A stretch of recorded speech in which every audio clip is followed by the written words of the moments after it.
I'm deeply skeptical of everything corporate, right? Yeah. You know, I get an implant in my brain. What am I going to get? I'm going to get ads. Yeah. Yeah. Well, like, you know, you ever read the science fiction writer named Philip K. Dick?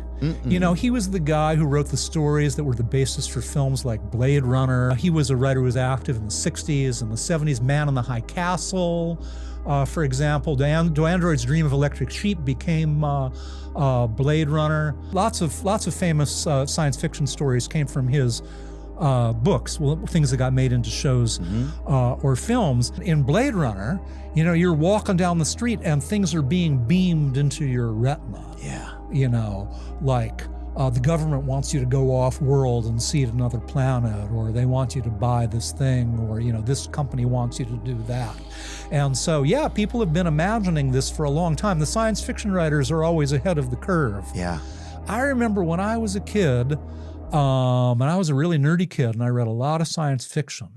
There were stories about this thing that hadn't happened yet. It was called a computer virus. And everyone's going, oh, could that ever really happen? Well, could that be a thing? Yeah, some code that could hop from computer to computer and infect it and mess with it and make it do things.